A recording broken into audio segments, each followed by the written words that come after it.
In the bustling city of Brighton, nestled between the industrial skyline and a growing arts district, change was brewing inside the Brighton Police Department, BPD.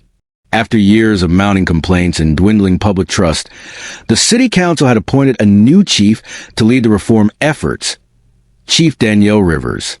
At 41, Chief Rivers was a sharp, athletic African-American woman with a reputation for fearless leadership and no-nonsense integrity. She had earned national recognition for transforming a broken precinct in Baltimore and was now determined to restore accountability and community trust in Brighton. But Chief Rivers wasn't one to sit behind a desk issuing memos. She believed in understanding problems from the ground up, and that meant going undercover. Reports had flooded in about one particularly troubling precinct, the South Crest Division. Officer Barry Henson, a white male officer in his late 40s, had been named in multiple misconduct complaints. Allegations range from verbal abuse to racially insensitive remarks and an unwillingness to assist women reporting domestic violence. Despite the complaints, Henson had managed to hold his position with little more than a few write-ups and corrective coaching sessions. To see the department's internal culture firsthand, Chief Rivers decided to disguise herself as an everyday citizen. She dressed in worn blue jeans, a plain black t-shirt, scuffed sneakers, and topped off her look with a tattered Yankees cap that shadowed her face. Her long, natural curls were tucked away, and she adopted the persona of Nicole Harris, a local resident needing help with a domestic harassment situation. The South Crest station, unlike the sparkling new municipal buildings downtown, was outdated and neglected. Faded brown bricks, flickering fluorescent lights, and curling posters about community safety made it feel like a relic of a forgotten era.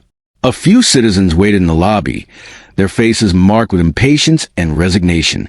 Behind the front desk sat Officer Henson. He was slouched in his chair, hunched over his phone, barely acknowledging anyone who entered.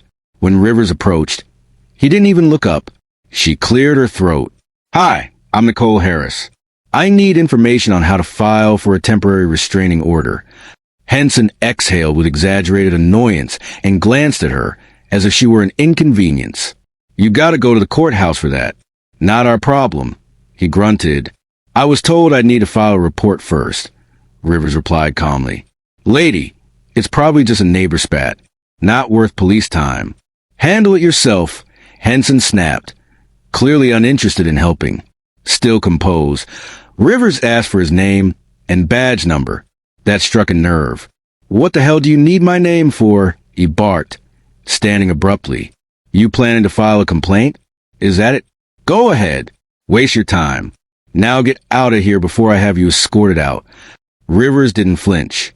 "I prefer to speak to your supervisor." Henson's face turned crimson. With a scowl, he snatched a half-empty water bottle from his desk, stomped around the counter, and poured the water directly over her head. The icy shock was physical, but Rivers didn't move. She slowly raised her eyes and stared into his with quiet authority. "I said, get out," he shouted, now drawing the attention of everyone in the lobby. Rivers reached up, removed her cap, and revealed her identity. "Officer Barry Henson. Badge number 3119, she said in a calm, commanding voice. "I am Chief Danielle Rivers.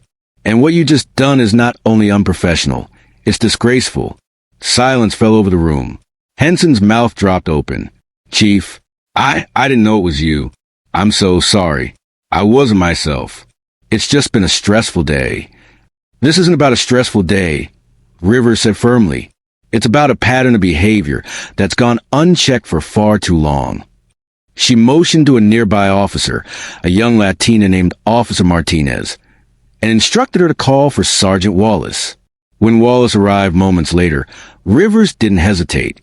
"Sergeant Wallace, effective immediately. Officer Henson is suspended. Please collect his badge, firearm, and radio. He is not to have contact with staff or citizens until Internal Affairs completes their review." The following investigation moved quickly. Security footage clearly showed Henson's actions. Moreover, his personnel file revealed years of unresolved complaints, dismissed under vague notations like handled informally or verbal warning issued.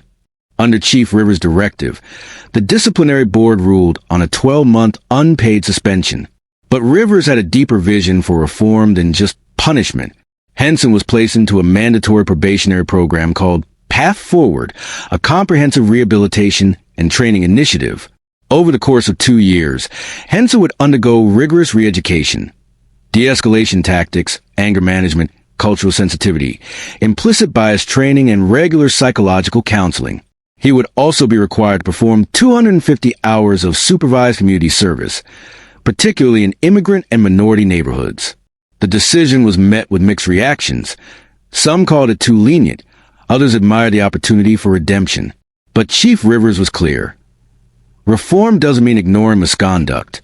It means confronting it head-on and creating a culture where it cannot thrive.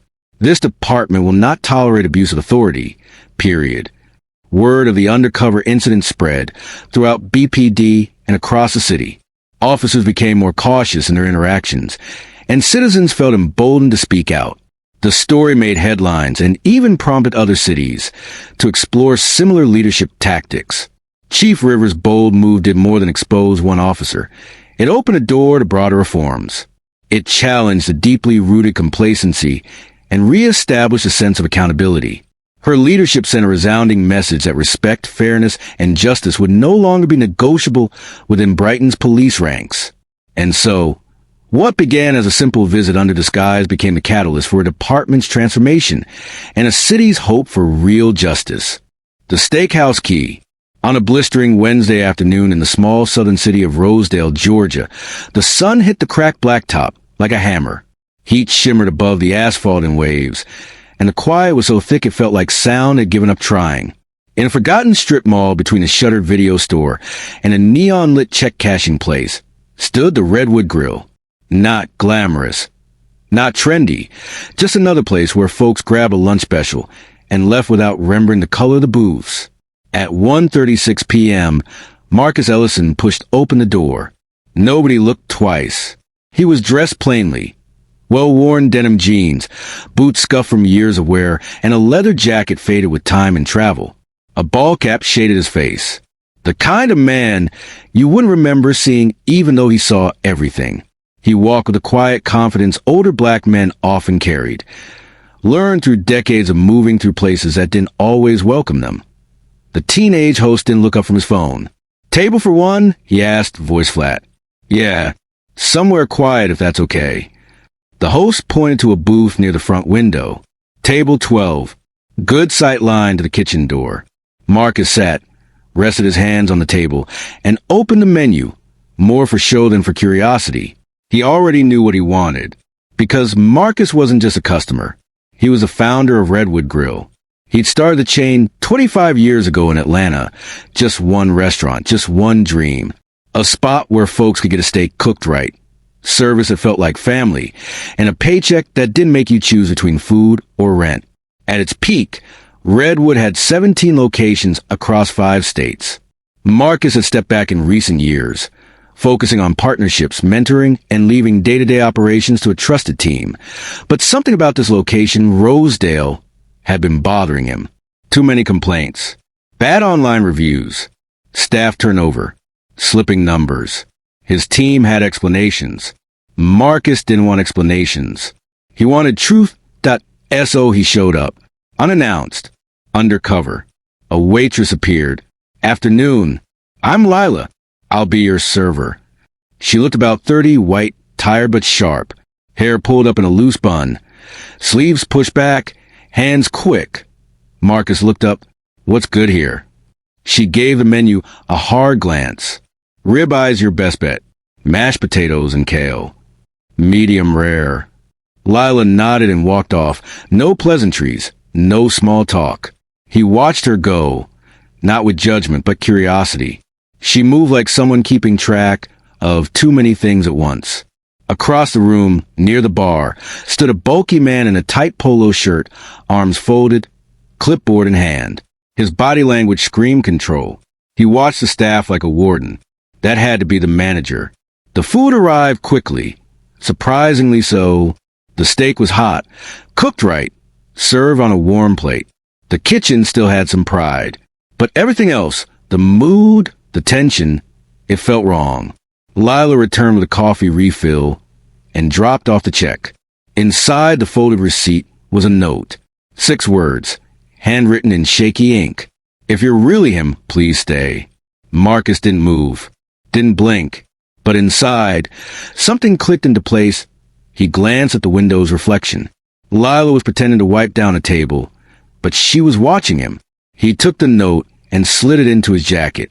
He didn't come for a confrontation, but he found something deeper than a broken POS system or bad staffing ratios.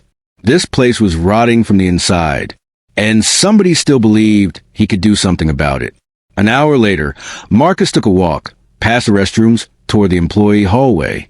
Casual steps. No rush. Behind him, a voice called out, "Sir, restrooms are on the other side."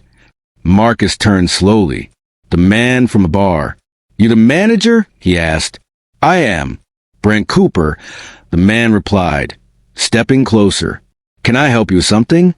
"Just wanted a quick word with my server." Brent narrowed his eyes. "If you got a problem, you bring it to me. Don't go pulling staff off shift." Marcus smiled faintly. Maybe the way things work around here is about to change. He turned again and kept walking. Around the corner, Lila was stocking lemons. She froze when she saw him. "You got the note?" she whispered. "I did." Lila glanced around. "Follow me." She led him into a narrow supply closet that smelled like bleach and old fryer oil. She shut the door. "I wasn't sure you'd read it," she aided. "I'm here. Brent. He's not just a jerk. He's stealing. Inventory goes missing. Registers don't match. Hours get cut in payroll, but not on the schedule. Staff are terrified. And no one says anything? We've tried. People get fired. Hours vanish. One girl caught him pocketing bar cash. She was gone before her next shift. Marcus stayed quiet, listening. "I worked at your Roswell location 6 years ago." Lila added, "You gave me $100 tip for helping a disabled guest." Said I had initiative. I never forgot that. He nodded. "Neither did I." She handed him a napkin-wrapped key. "Locker in the back. There's a burner phone. I've seen him use it when he thinks no one's watching." That night, Marcus returned. The back door was propped open with a mop bucket. He slipped inside like he belonged. The locker room was quiet. He found Brent's locker, marked BC. The key fit. Inside, a gym bag, a cheap cologne bottle, and a burner phone. Unlocked. Messages were vague. Contacts labeled with initials. GTRSB2. All shady. He photographed everything. In the office next door, Marcus found a black leather notebook. Handwritten inventory logs didn't match delivery slips. Liquor numbers off. Staff tips rounded down. Names scratched off schedules. Before he could tuck it into his jacket, the door opened. Brent stood there. "You think you're slick?" Marcus stayed still. "I should have known when you walked in. You didn't look scared enough to be just another customer." Marcus looked up. "I'm not," he said calmly. "I'm the man whose name is still on the lease." Brent's eyes shifted. "Just for a second. You broke into my locker, my office." "No," Marcus said, stepping forward. "I took back my restaurant." Brent clenched his jaw. "You think I'm the only one? This goes higher. You don't want to pull on that thread." "I already did." He walked past Brent without another word, because he had proof. The next morning, Marcus got a call. "Marcus, this is Greg Tanner," said a smooth voice. "Regional Ops." Silence. "I heard you've been poking around Rosedale. Let's not make this messy." "You mean let's keep it quiet?" Greg sighed. "Brent wasn't clean, but we needed numbers." He delivered. "By stealing. By threatening your staff." Greg's voice grew colder. "If you go public, it hurts everyone. Even you." Marcus leaned back. "Then maybe it's time everyone got hurt. The truth doesn't care who bleeds." By the weekend, the article was out. Steakhouse founder goes undercover. Exposes internal theft, abuse. Lila's name wasn't in it, but her bravery was. Emails flooded in. Staff from other branches. Anonymous tips. Thank yous. Apologies. Marcus read every single one. On Monday, Lila arrived to find an envelope with her name. Inside, an offer. Full-time. Benefits. General manager. Rosedale location. She stared at it, stunned. "You're serious?" she asked Marcus. He nodded. "You spoke up when no one else would." She blinked. "No one's ever backed me before." "You backed yourself," he said. "I just made sure it stuck."